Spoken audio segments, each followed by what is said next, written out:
All right, everyone, welcome back to Goodnight Punpun. So, yeah, this is a long time coming. I apologize for those of you who are waiting for my next reactions to Punpun. It's been like over 2 months, 3 months. I lost count, but here we are. This is gonna be my first recording session, like standalone recording session, not a live stream in a very long while. I think the last time I recorded offline was probably Cyberpunk Edge Runners, which was like over 2 months ago at this point. So I'm recording this in December. Yeah, it's been like more than 2-3 months since the last time I was reading Goodnight Punpun. If you're watching this and you're wondering where that reaction is, it's in the live tab in YouTube. So yeah, I was live streaming that. I'm probably not gonna be live streaming Punpun anymore, unfortunately, due to circumstances and whatever. Recording offline is like the best possible way for me to continue Punpun at this point. But yeah, I haven't actually reread like the first pages of Punpun. Like I haven't really done that. But I still remember quite a bit of Punpun. Um,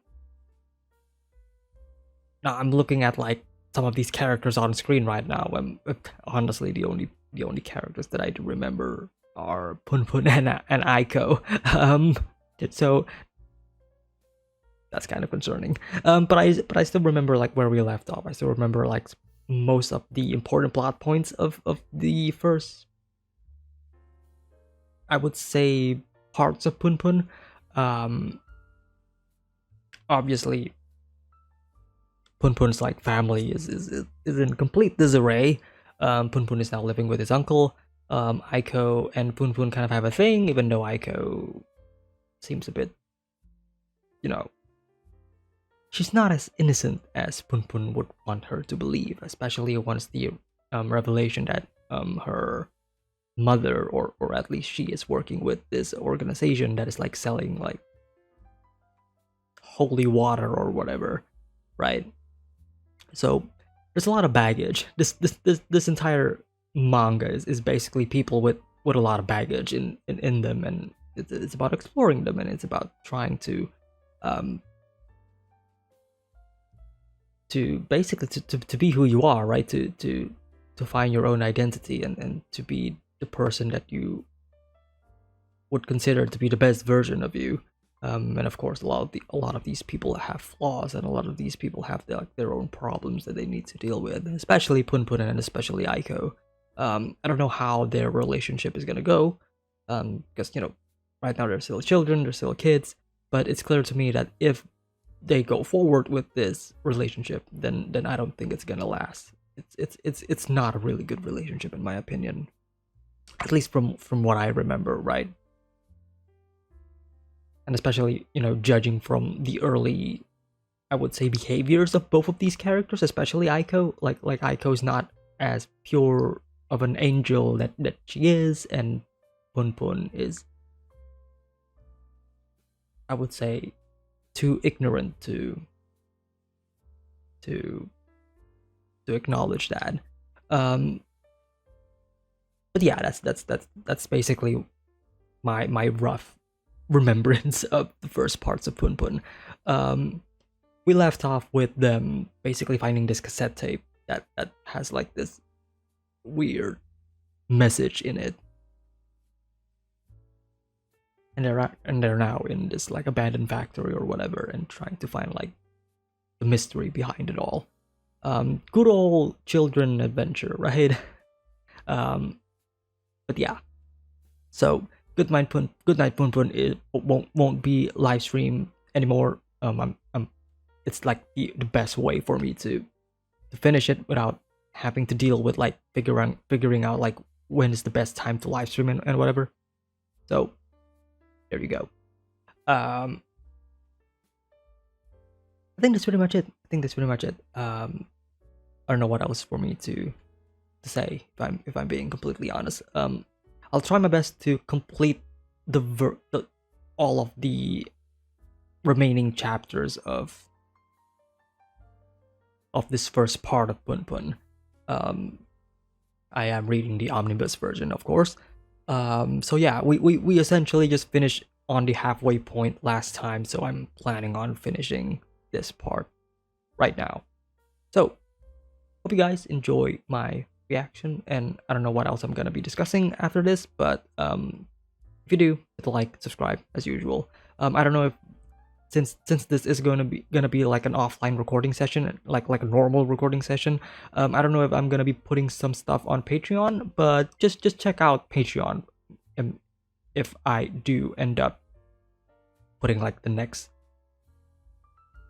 part of this reaction on there, I don't know. I'm still figuring things out. But anyways, let us jump back into Goodnight Punpun. Yeah, this whole journey is just beginning, right? This whole journey is just beginning. We just finished the first two parts of Punpun, essentially the first book of the omnibus. Man. Seeing where Punpun started and where Punpun is right now, I wouldn't say that there is a lot of development for him, but it's more so like, well, I mean there is, don't get me wrong, but it's like, it's not like huge, right? It's like it's slow steps, right? Of course, these are children slowly turning into adults, right? They're learning more about their lives, their identity, and how the world works. And Punpun here is really just experiencing the worst in life, which I really I feel bad for him.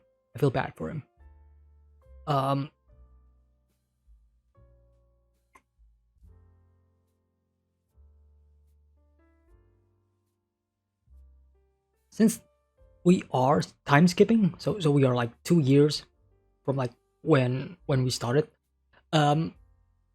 I do wonder like how much of Punpun's life are we going to experience in Goodnight Punpun. And we also got like the title drop there, Goodnight Punpun, right? And he was sleeping like, he was crying, but he was like sleeping like it was a happy cry, right? Like he was sleeping like soundly and then peacefully.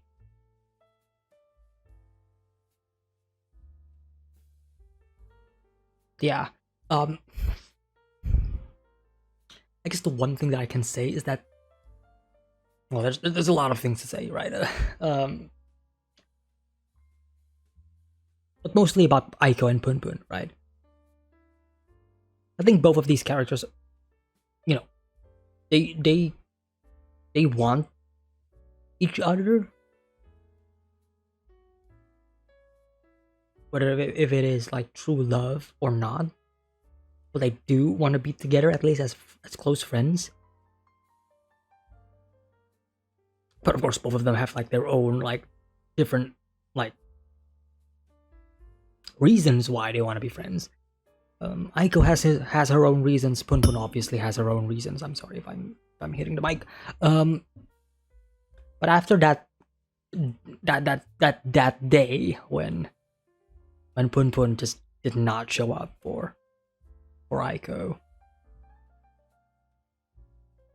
and it is definitely painful for Aiko because that was a promise, and Punpun broke that promise. Like, I'm wondering like how much of an impact that one moment will have for like the whole story, you know, like what would happen if Punpun actually showed up, like what would change, right? Because this is just the beginning. Like, that was like the main catalyst of where we are right now at the end of part 2, right? Aiko is now with somebody else. She is with Yaguchi. And she would not be in this situation, and Punpun would also not be in this situation had Punpun went alone with his guts and not follow his uncle, and he actually met Aiko on that day on 6 p.m. So now, I mean, from the looks of it, both of them seem to have grown apart. Like they're trying their best to not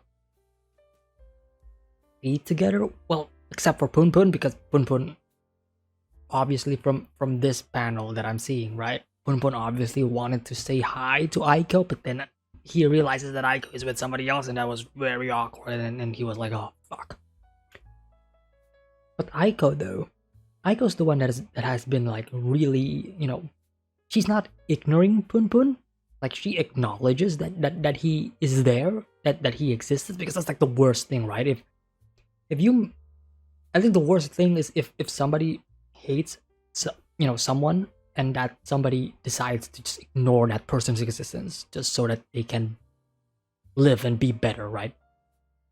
Because they don't want to because they don't want to get reminded of all the bad shit or of that experience. So I would say that Aiko still acknowledges Punpun, right? When she was asked like, "Hey, Punpun could be like a good singer in a band or whatever," and she was like, "Yeah, I guess."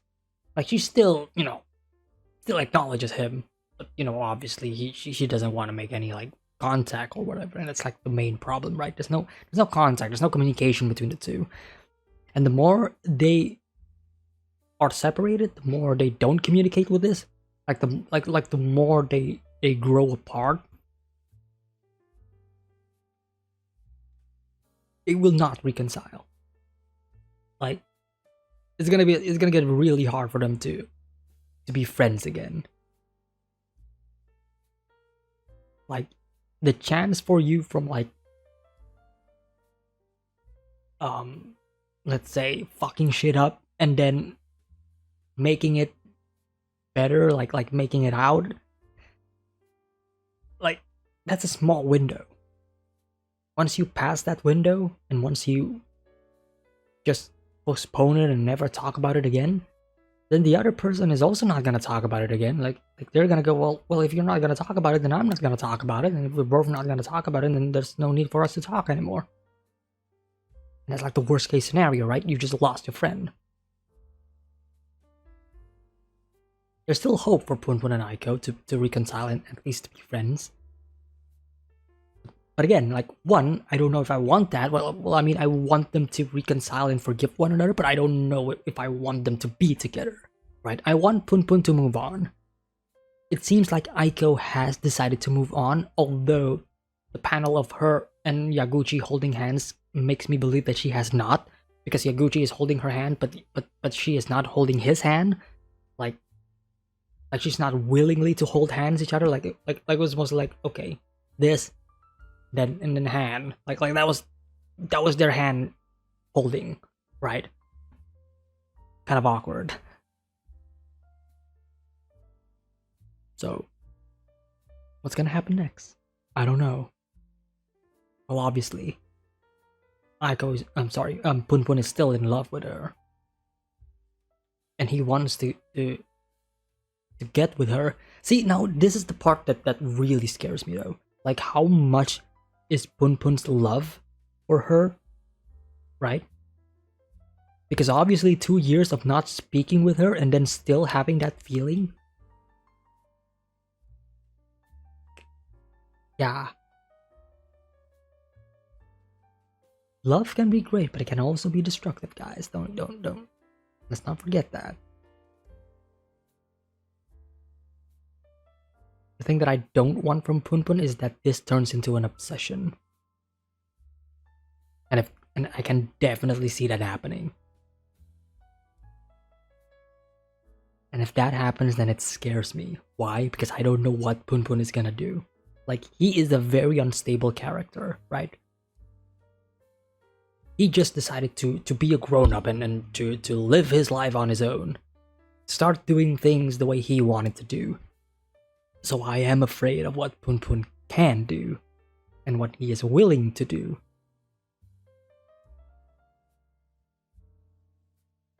Especially after shit talking to God, like when God appears and then Pun is like, oh, shut up, man. Like, ooh. Getting a bit rebellious here, Punpun. So yeah. This is only just beginning. We're just beginning the story. Like, this is just the start of something that I would assume to be far worse. And it is a journey of self-discovery and also, self-healing. it's just a matter of how far Inio Asano is going to push this, and how much he is going to show. So yeah, I'm really excited, worried, scared. I am excited. I do want to see like where this story is gonna go, especially for Punpun and Aiko. And then I think that's pretty much it for this video. As much as I want to talk more about Punpun, I'm not gonna dive deeper into it. I feel like most of it is pretty understandable on a surface level. And from an internal level, I pretty much already talked about like some of the things that I do feel. Whether it is from my own emotion, from my own reaction, or from what I said. So yeah, I hope you guys enjoyed Goodnight Punpun Part 2. Next week will be Part 3. If you do enjoy this video, reaction, mini discussion, review, hit like, subscribe if you haven't already. And I will see you all next time. Take care, everyone. Bye-bye.